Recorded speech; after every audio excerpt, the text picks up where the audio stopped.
Charles Delin, les 12 princesses dansantes.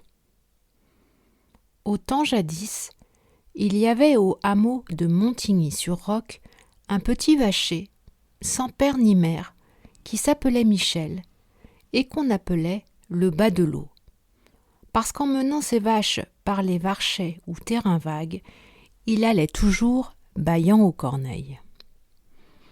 Comme il avait la peau blanche, les yeux bleus et les cheveux blonds tout crôlés, j'ai voulu dire tout frisés, les fillettes du hameau lui criaient souvent « Eh bas de l'eau, à quoi busilles-tu » ? À rien, répondait Michel, et il passait son chemin sans les regarder. La vérité est qu'il les trouvait laides, avec leurs cous hâlés, leurs grosses mains rouges, leurs côterons de saillettes et leurs sabots. Michel avait ouï conter qu'il existait par le monde des jeunes filles au cou blanc, aux mains mignonnes, habillées de soie et de dentelle, qu'on nommait des princesses. Et tandis qu'assis autour du feu, ses compagnons voyaient, comme on dit, vache noire en bois brûlé, lui rêvait au bonheur d'épouser une princesse. Une fois, de vers la mi-août, sur le coup de midi, comme le soleil dardait, après avoir dîné de son briquet de pain sec, il s'endormit sous un chêne et rêva qu'il avait devant ses yeux une belle dame en robe de drap d'or. Cette dame lui dit « Va au château de Boleil, tu épouseras une princesse. » Le soir, le petit vacher raconta son rêve aux gens de la ferme. Il ne semblait pas trop répugner à suivre le conseil de la dame à la robe de drap d'or. Les bonnes gens se moquèrent du bas de l'eau, comme de raison. Le lendemain, à la même heure, il s'endormit de nouveau sous le même arbre. La dame lui apparut et lui dit, pour la seconde fois, « Va au château de Belleuil, tu épouseras une princesse. » Michel raconta encore son rêve, et on lui rit au nez de plus belle. « N'importe, fit-il. Si la dame m'apparaît une troisième fois, je lui obéirai. » Le jour suivant, on ne fut pas peu surpris, à Montigny-sur-Roc, quand vers 2 heures, on ouït crier « Au râlot, les vaques et les veaux !» C'était le petit vacher qui ramenait son troupeau à l'étable. Le fermier entra contre lui en grande colère, mais il répondit simplement « Je pars, fit son paquet, dit adieu à tout le monde et partit résolument. » Il y eut une vive rumeur dans le hameau, et du haut de la butte, les gens regardèrent, en riant à se tenir les côtes, le batelot qui arpentait bravement la vallée de l'Auneau, son paquet au bout d'un bâton. Il y avait de quoi. C'était en effet une chose bien connue à 20 lieues à la ronde, qu'il se trouvait au château de Belleuil 12 princesses merveilleusement belles, mais non moins fières, et d'ailleurs si délicates et si vraiment princesses, que si on avait mis un poids au fond de leur lit, elles l'auraient senti à travers 10 matelas. On racontait encore qu'elles menaient une vraie vie de princesse, dormant la grasse matinée et ne se levant qu'à midi. Elles avaient 12 lits, toutes dans la même chambre, et chose étonnante, bien qu'on les enfermât à triple verrou, chaque matin, on trouvait leurs souliers de satin usés. Quand on leur demandait ce qu'elles avaient fait durant la nuit, elles répondaient qu'elles avaient dormi. On n'avait en effet, ouï aucun bruit dans leur chambre, et on ne pouvait comprendre comment leurs souliers s'usaient ainsi tout seuls. Le duc de Belleuil avait fait publier à son de trompe que quiconque découvrirait comment ces filles usaient leurs souliers choisirait une épouse parmi elles. Une foule de princes s'était présentée pour courir l'aventure. Ils avaient veillé derrière la porte entr'ouverte des princesses, mais le lendemain matin, on ne les avait plus revus, et nul n'aurait pu dire ce qu'ils étaient devenus. En arrivant au château, Michel s'en fut droit chez le jardinier et lui offrit ses services. Celui-ci venait juste à point de renvoyer son garçon. Quoique le batelot ne lui parut pas un gars bien dru, il l'embaucha, pensant qu'il plairait aux princesses par sa jolie figure et ses blonds cheveux crôlés. Il le prévint tout d'abord qu'à l'heure du lever, il devait leur porter à chacune un bouquet. Michel estima que ce n'était point ce qu'il aurait à faire de plus désagréable. Il se posta devant lui des princesses avec ses 12 bouquets dans une corbeille. Il en présenta un à chacune des sœurs, et elles le prirent fièrement, sans regarder le garçonnet. Mais Lina, la plus jeune, fixant sur lui ses grands yeux de velours, s'écria « Oh, qu'il est mignon, notre nouveau bouquetier !» Les autres partirent d'un éclat de rire, et la sœur aînée lui remontra qu'une princesse ne devait point abaisser ses regards sur un garçon jardinier. Michel n'ignorait pas ce qu'on racontait des prétendants. Grâce aux beaux yeux de la princesse Lina, il n'en ressentit pas moins un violent désir de tenter l'entreprise. Par malheur, il n'osait s'offrir, craignant qu'on ne se moquât de lui, et que pour le prix de son outrecuidance, on le mit à la porte. Cependant, le batelot eut un nouveau rêve. La dame à la robe de drap d'or lui apparut tenant d'une main 2 jeunes lauriers, un laurier cerise et un laurier rose. De l'autre, une petite pioche en or, un petit seau d'or et un essuie-main en soie. Elle lui dit « Plante ces 2 lauriers dans 2 grands pots. Pioche-les avec la piochette, arrose-les avec le seau et essuie-les avec l'essuie-main. Puis, quand ils auront atteint la taille d'une garcette de 15 ans, dis à chacun d'eux « Mon beau laurier, avec la piochette en or, je t'ai pioché. Avec le petit seau d'or, je t'ai arrosé. Avec l'essuie-main en soie, je t'ai essuyé. Demande ensuite ce qu'il te plaira. Les lauriers te le donneront. » Michel remercia la dame à la robe d'or et à son réveil, trouvant les 2 lauriers, il exécuta de point en point ce qu'elle lui avait recommandé. Les arbrisseaux grandirent vite, et quand ils eurent atteint la taille d'une fillette de 15 ans, il dit au laurier cerise « Mon beau laurier cerise, avec la piochette en or, je t'ai pioché. Avec le petit seau d'or, je t'ai arrosé. Avec l'essuie-main en soie, je t'ai essuyé. Donne-moi un moyen de me rendre invisible. » Aussitôt parut sur le laurier une jolie fleur blanche. Michel l'accueillit et l'attacha à sa boutonnière. Le soir, quand les princesses montèrent se coucher, il les suivit à pied d'échaud pour faire moins de bruit et se cacha sous un des 12 lits afin de laisser la place libre. Les princesses se mirent aussitôt à ouvrir leurs armoires et leurs cartons. Elles en retirèrent des parures magnifiques, s'habillèrent devant leur miroir et se tournèrent en tous sens pour admirer leur toilette. De sa cachette, Michel ne pouvait rien voir, mais il pouvait entendre. Et il entendit les princesses rire et sauter de plaisir. Enfin, l'aînée dit « Dépêchons-nous, mesdemoiselles, nos danseurs vont s'impatienter. » Au bout d'une heurette, quand le batelot n'ouït plus aucun bruit, il risqua un œil et vit les 12 sœurs superbement parées, ayant aux pieds leurs souliers de satin et aux mains les bouquets qu'il leur avait apportés. « Êtes-vous prêtes ?» demanda l'aînée. « Oui » répondirent en chœur les 11 autres, et elles se rangèrent à la file derrière elle. L'aînée alors frappa 3 fois dans ses mains, et une trappe s'ouvrit.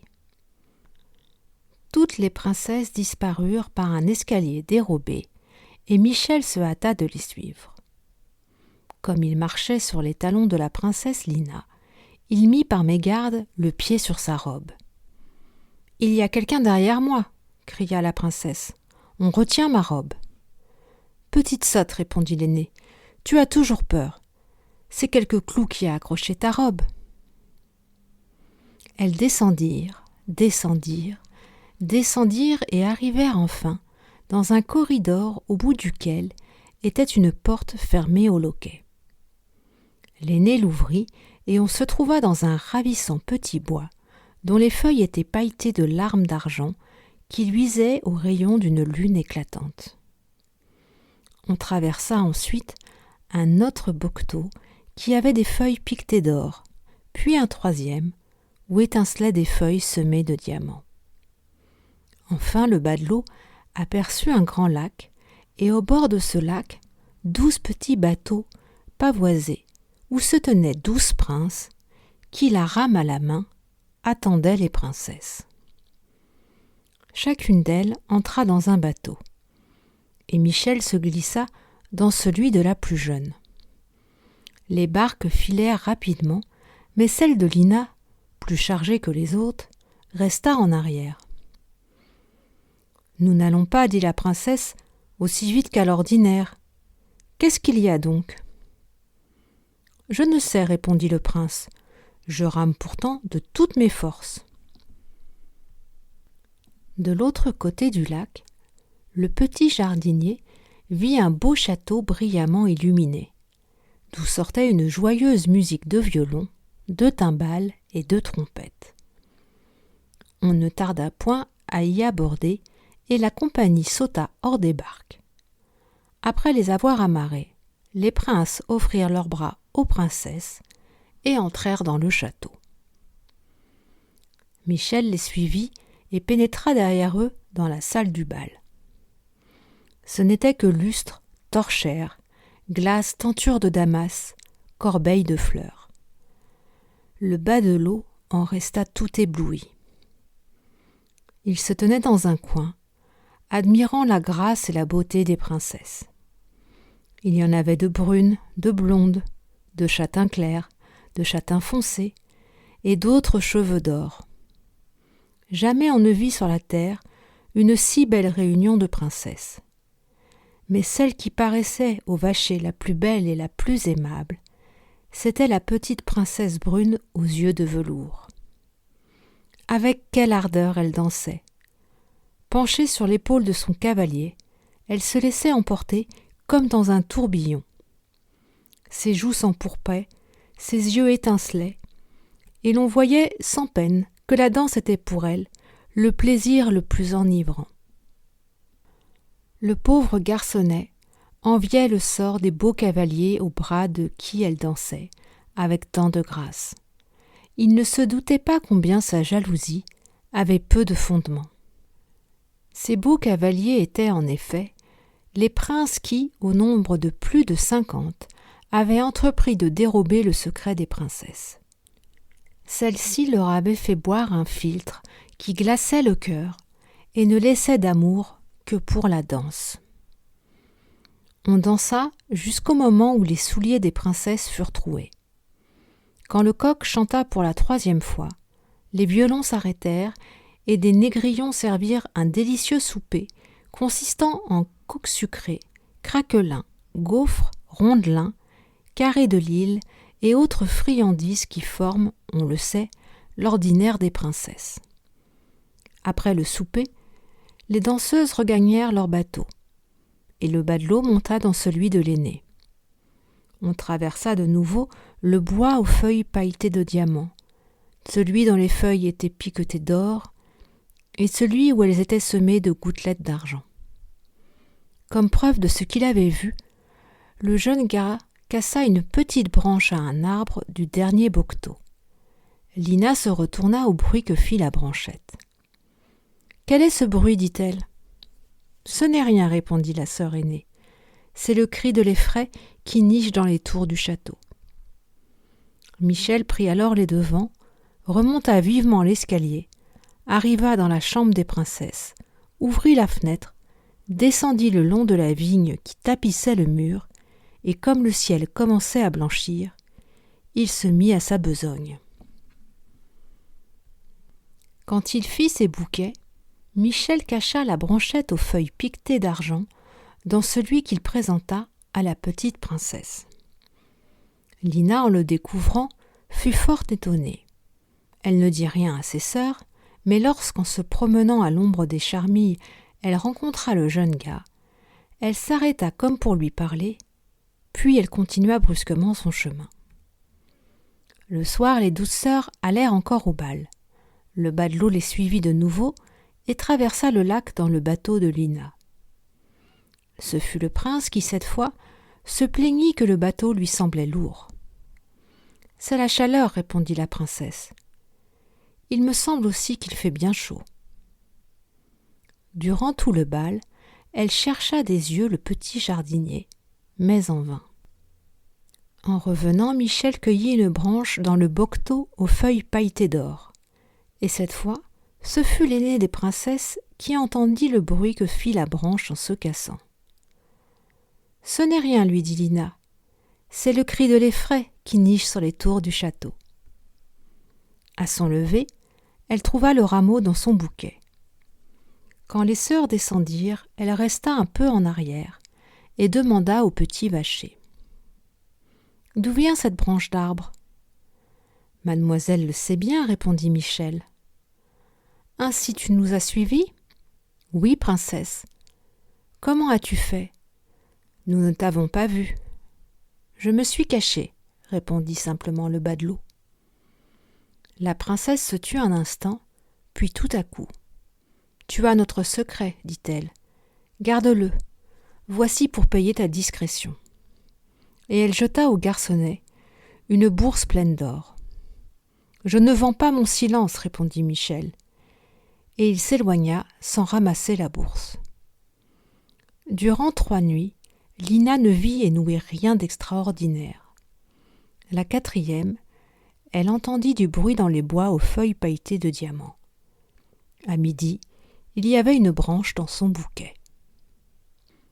Elle prit à part le batelot et lui dit d'une voix dure : « Tu sais de quel prix mon père a promis de payer notre secret ?»« Je le sais, princesse, répondit Michel. »« Que ne vas-tu pas le lui livrer ? » ?»« Ce n'est point mon idée. »« Tu as peur ? » ?»« Non, princesse. »« Alors d'où vient ta discrétion ? » Michel ne répondit rien. Les sœurs de Lina l'avaient vu causant avec le petit jardinier, et elles se moquaient de leur cadette.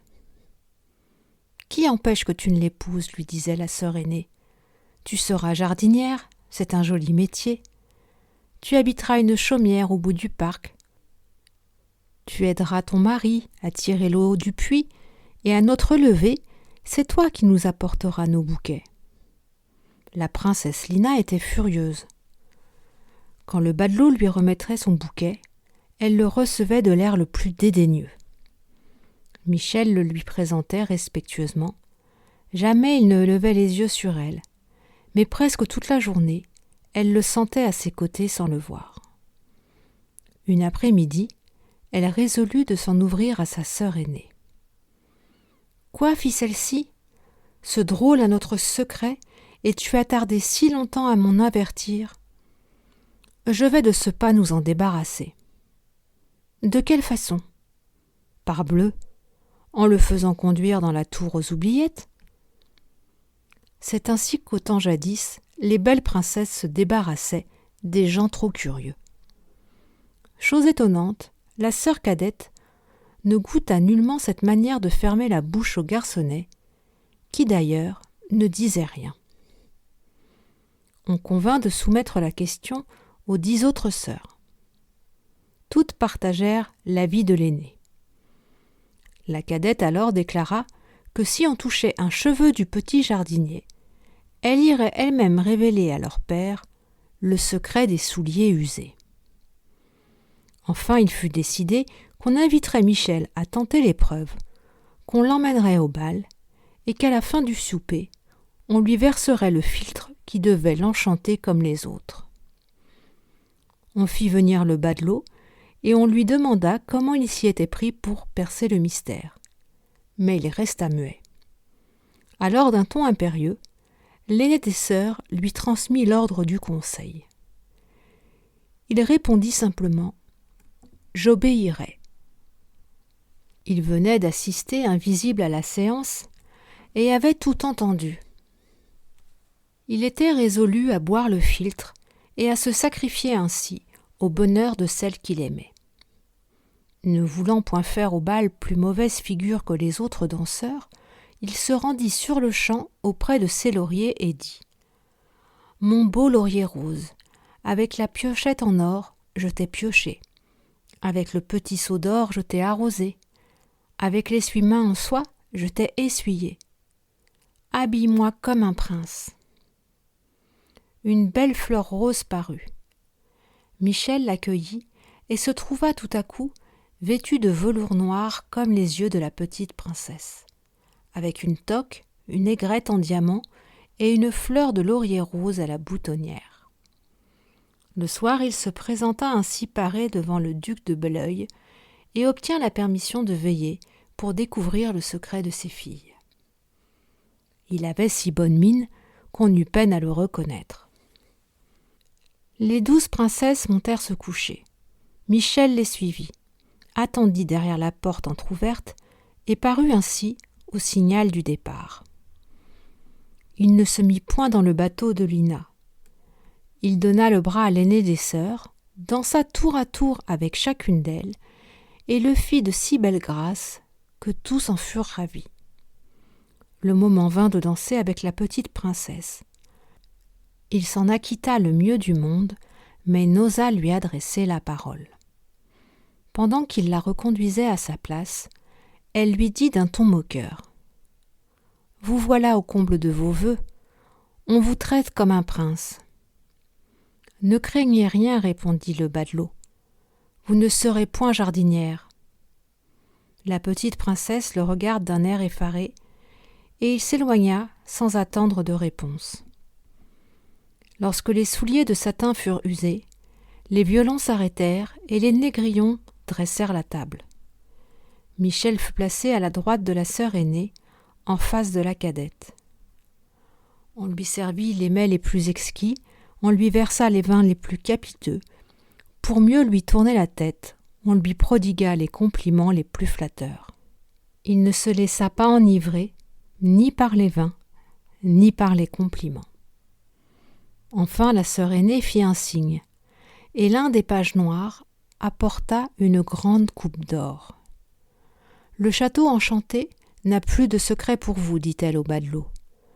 Buvons à votre triomphe. » Il jeta un dernier regard sur la petite princesse et porta la coupe à ses lèvres sans pâlir. « Ne bois pas, s'écria tout à coup la princesse. J'aime mieux être jardinière. » Et elle fondit en larmes. Michel jeta derrière lui le contenu de la coupe, franchit la table d'un bond et tomba aux pieds de Lina. Tous les princes tombèrent également aux genoux des princesses, qui choisirent chacune un époux et lui donnèrent la main pour le relever. Le charme était rompu. Les 12 couples remontèrent dans les barques, qui firent plusieurs voyages pour passer les autres princes. Tous traversèrent ensuite les 3 bocteaux, et quand ils eurent franchi la porte du souterrain, ils entendirent un grand bruit, comme si le château enchanté s'écroulait. On se rendit droit à la chambre du duc de Belleuil, qui justement venait de s'éveiller.